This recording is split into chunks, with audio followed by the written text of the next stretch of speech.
hello. Mega live shoutout mga absat. O ito, pag-usapan naman natin to. Next, Amy Marcos mga absat. Tinapik siya ni Attorney Claire pala kanina. Wait lang. Punta tayo kay Attorney Claire. Attorney Claire! Kasi nag-press con si Con kanina eh. Nag-press con si Amy Marcos mga absat. O, ito. Amy Marcos, nagsalita na. Ayan, ilang minutes. 21 minutes, sakto. Bilisan lang natin. Salamat. Team, we're transitioning to flat. Ginagamit na rin ni Attorney Claire yung chat box doon sa yung nasa chat. Nakikita yung mga chat box niyo sa gilid. Ilang. Everyone, welcome back to my YouTube channel, Batas at Attorney Claire Castro. Today is June 5, 2025, but napaaga ang ating live stream. Yun. Okay, kasi baka mamaya ay hindi tayo makapag-live stream. Okay? Oh. Okay mga aking audio, mga ka-clear? Ayos po, Attorney. Okay ba? Okay po. Okay po. Sabi naman kung okay kasi hindi ko alam eh. Please, okay. Thank you. Yan. Like tayo mga absat. Ito kasi, nag-press con kanina si Senator Amy Marcos, pero hindi ko pa kasi napanood. So sabay-sabay natin panoorin kasi marami siyang tinapik niya. Actually, marami siyang tinapik. Pero hindi ko pa siya napakinggan buo. Especially yung patungkol sa impeachment. Hindi ko pa napakinggan. Bago ko nakita yung pinaka-portion ng impeachment, parang nadilig ko na parang masaya siya kasi si Atty. Cocman daw ay pinaglalaban talaga ang interim release ng dati Pangulong Duterte. Dahil nga daw sa lack of jurisdiction ng ICC. But anyway, hindi yun ang topic natin. So sabay-sabay natin panoorin. Hindi ko alam kung medyo mahina ako. But anyway, yun, Addictus Lexes ha. Okay, unang-una kasi dito kanina si Eliza C. Saka si Yusi Hikaru at saka si Janice Yu. Okay, at saka si Nimbus Cloud, Moonflower, Nell, Palom, Cold 45, si Emerita Takahashi, hello. At hindi ko maintindihan ang yung name. Carla pala si Carla. Carla from Japan and Lou. Ayan, thank you. Okay na, Attorney Claire. Yes, okay, thank you, Englena Remunda. Okay, watching from Bataan si Saturnino Peñarubia and Will Jack Rabaha. Okay, thank you, Bobby Gascon.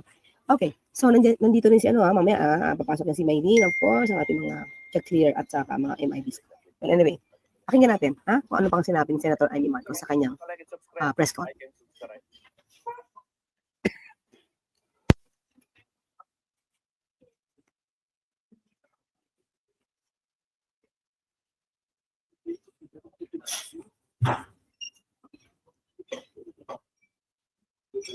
Oh, so in other words, may kumakalat ng draft resolution para patayin ang impeachment. Okay, para patayin ang impeachment. So, umamin si Senator Bato na meron siya. So, ang tanong ngayon dito, meron ka rin ba, Senator Amy, o may natanggap ka? Pakinggan natin.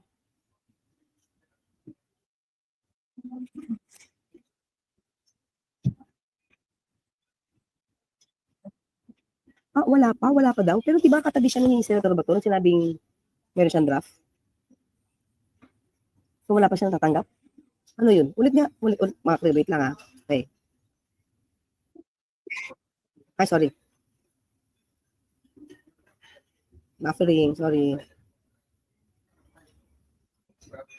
May na yata internet. Wait lang Ay.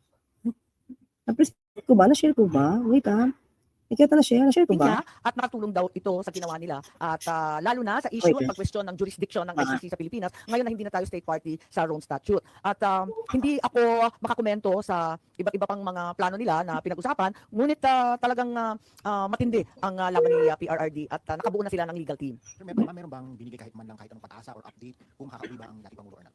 Yes, the good news is the attorney Nick Kaufman is very gung-ho. Talagang pinipilit niya na karapatan ni Presidente Duterte ang interim release. Talagang sinasabi niya na talagang ipaglalaban niya ng matindi ang jurisdiction, ang lack of jurisdiction ng ICC. So, yun talaga ay maliwanag. Loud and clear yun sa kanila. May other question regarding the impeachment. In the past few days, umikot yung balita tungkol sa resolution. Oo. It's becoming controversial tungkol sa pag-dismiss sa impeachment. Tayo po ba meron kayong sariling version? Kasi kahapon si Senator De La Rosa admitted na meron siya. And then you said na meron din kayong mga nakita. Iba pa, ni Senator Estrada also sabi nakita rin siya. So, meron na ba talagang isang resolution that will be filed on the floor? And what will be the action? Or anong gusto niyo mangyari? Wala pa. At nagpapasalamat ako sa lahat ng senador kasi lahat ay naghahanap ng solusyon. Ako din naghahanap ng... So, wala pa siyang ginawa o wala pa siyang nakitang iba. Pero parang general yung sagot niya, parang wala pa. So, most probably yung kay Senator Bato, di pa niya nakikita. Okay, sige, tuloy tayo. Ay may solusyon dito sa problema natin sa impeachment. Para sa akin, personal lang walang resolution to. Dapat i-dismiss na ito kaagad. Dahil unang-una, hindi na talaga... Kitang-kita naman natin, mga ka-clear, kung ano talaga kung saan pumoposisyon si Senator Amy. Gusto i-dismiss. I-dismiss agad. Okay, actually, may tayo napanood maliban sa pinresent ko sa inyong tatlo. Si Senator Drilon, si Justice Carpio, Justice Aspuna, meron pang isa. Isa sa mga framers ng Constitution na nagsabi na pwedeng tumawid ito. Pwedeng tumawid sa 20th Congress. Pero tuloy muna tayo kay Senator Amy. talaga kaya matapos bago yung 19th Congress, may sariling rules ng Senado. Pero ang totoo, I have very serious concerns about the validity of the impeachment complaint arriving here in the Senate. Maliwanag naman na ito ay napila pa noong December 2024. Pagkatapos noon, a second impeachment complaint later in December, 4 December, was also endorsed and filed in the lower house. A third impeachment complaint was also filed on the 19th. So bale, 2nd December, 4th December, 19th December, andyan na, klaro na yung impeachment complaint na nandyan sa house. Tapos, alam naman natin yung background niyan, October 2023, marami nang nagbababala na sila ay magpapadala ng impeachment complaint. Para sa akin, dahil dito, maliwanag na hindi nila ipinadala sa amin dito sa house kaagad-agad. Bakit? Ang tanong ko, bakit wini-withhold? Kung wini-withhold nila, abay sila pala ang nagpatagal nitong lahat. Hindi ko napanood, Despite Chones. lapse of 2 months, Wala ako napanood kay Takero kanina. Tungkol kay Amy, wala po. Parang nakamute si Attorney Claire. Sa mga bagong pasok guys, no, sa mga kapapasok, baka naman guys, no, huwag kalimutan mag-like and subscribe. Nakamute si Attorney No, Claire. di ba? Ayan. Ito na ng audio, okay na. Kaya pala, ulit. So in other words, mga pinadinig naman natin, no, si Senator Amy. Dinig natin si Senator Amy. So dito, sabi niya, wala. So in other words, parang lumalabas, wala siyang version ng reso. Okay? Wala siyang version ng reso. Pero, Narangan tayo na, Attorney. So much beauty. Beauty. Wait lang. nakita, wala pa siya nabasa, pero sabi niya hindi kailangan daanin sa resolution, pero dapat i-dismiss na kagad. So doon pa lang nakikita natin kung saan yung gawin niya, kung saan yung balak niya. Parang gusto niya i-technical dahil bakit daw tumagal sa Kongreso. Diba? Pero ito naman, papaliwanag natin ulit mga clear sa mga bago dito. Ang sabi kasi diba ni Senator, ni dating Supreme Court Justice Ascuna, pwede itong i-file, diba, hanggang June 30. Diba? Pwedeng dapat tanggapin. Ang kanyang dilemma lang is, dapat tanggapin yung impeachment, pero yung Senado dapat nakakonvene na as impeachment court.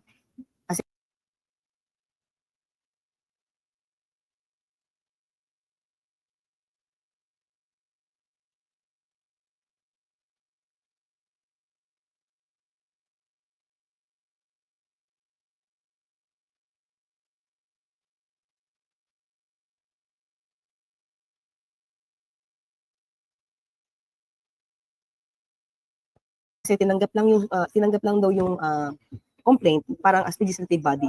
So hindi natin alam kung kung magiging issue ba yon, but bakit patatagalin pa? Tama naman.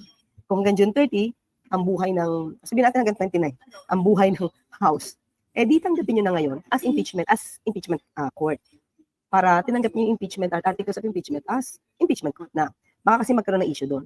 Pero ngayon, pwede pa rin. So, kung magkukonvene ng June 11 at gagawin na manunumpa na yung mga senators as parte ng impeachment court at sasabihin nila na tinanggap nila yung articles of impeachment, I don't think na mayroon magiging problema doon. So, hindi ko alam kung saan yung sinasabi ni Senator Amy na bakit pinatagal pa doon. When actually, marami din naman panahon yung mga Senado nagawan ito ng aksyon bago sila nag-adjourn. Diba? Parang meron pa yata, parang 7 o'clock yata sila nag-adjourn eh. Meron pa yata 2 or 5 o'clock yata nadala. Kung hindi ako nagkakamali, no? Parang 5 o'clock nadala yung impeachment, articles of impeachment, 7 o'clock something na nag-adjourn.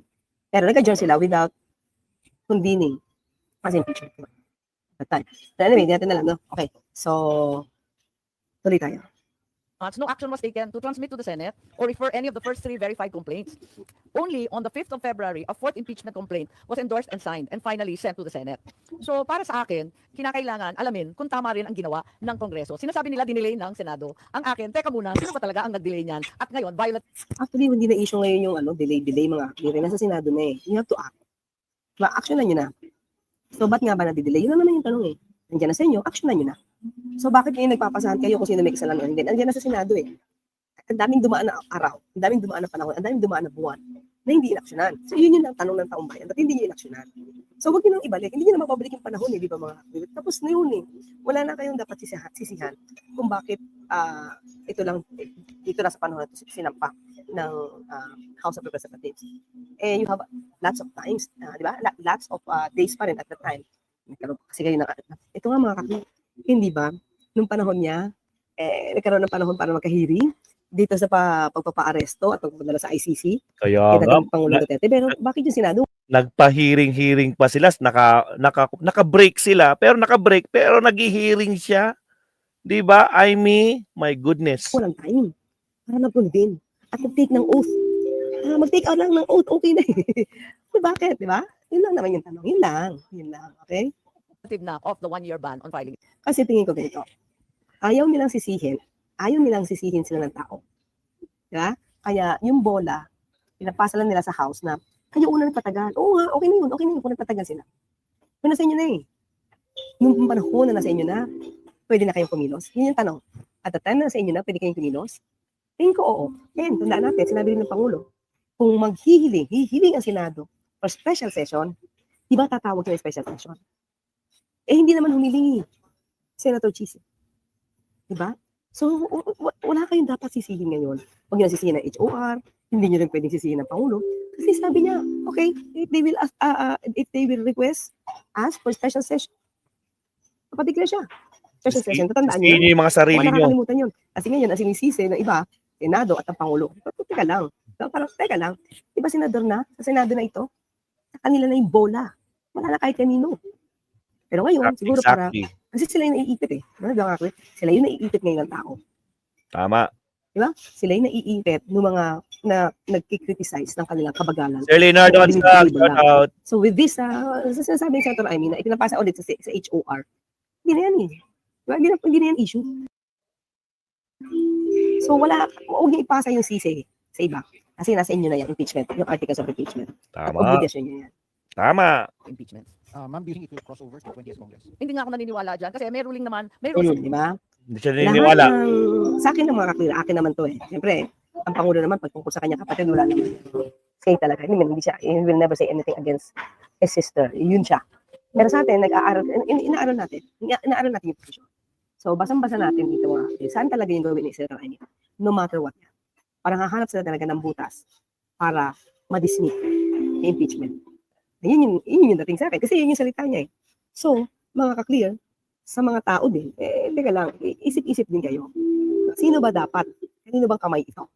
Na kaninong kamay ito? Diba? Sa Senado na to eh. At sino na ngayon yung talagang nagpo-push na mamatay yung impeachment? So, tingnan nyo na lang yan. Okay, tuloy tayo. Halata naman kung sino, Senado. attorney. All pending matters and proceedings shall terminate upon the expiration of one Congress, may be taken up by the succeeding Congress as if presented for the first time. Klaro naman sa atin, kapag nagtapos sa June 11, ang 19th Congress, dapat mag-file ulit ang House of Representatives ng panibagong articles of impeachment. Tulad ng lahat ng ating mga batas, umaabot ng Pero mga clear ha, Really? itong si Christian Luzon, sinabi niya, isa siya sa mga framers nga ng Constitution. Dapat tumawid. Pwedeng tumawid. Diba? I-dismiss pala forthwith. Yung pala yun, hastete. Hastete lang ibig sabihin, no? Ganun pala yun.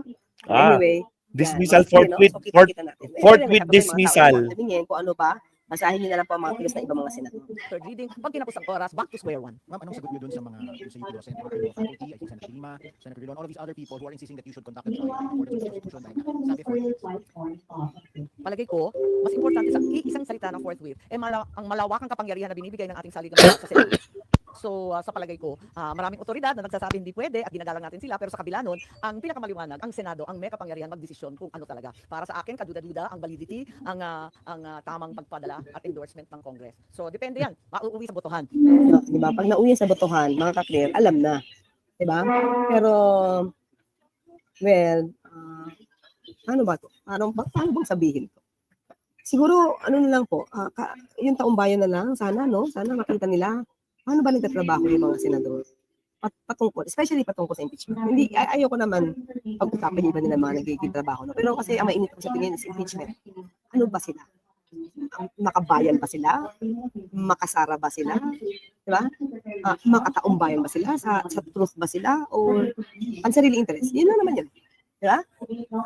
Kampihan ba talaga? Kailangan talaga ba ipahalatang kampihan to? Ganun na ba? Kasi dati, di ba, parang pag may impeachment, nahiya ka pang ipakita kung saan ka, dapat neutral ang dating mo, di ba? Ngayon, parang hindi na sila nahiya na ipakita na hindi sila neutral. Yun lang yung kita ko, no? Para bang they don't care kung ano yung gagawin nila at kung ano yung sabihin ng tao. Di ba?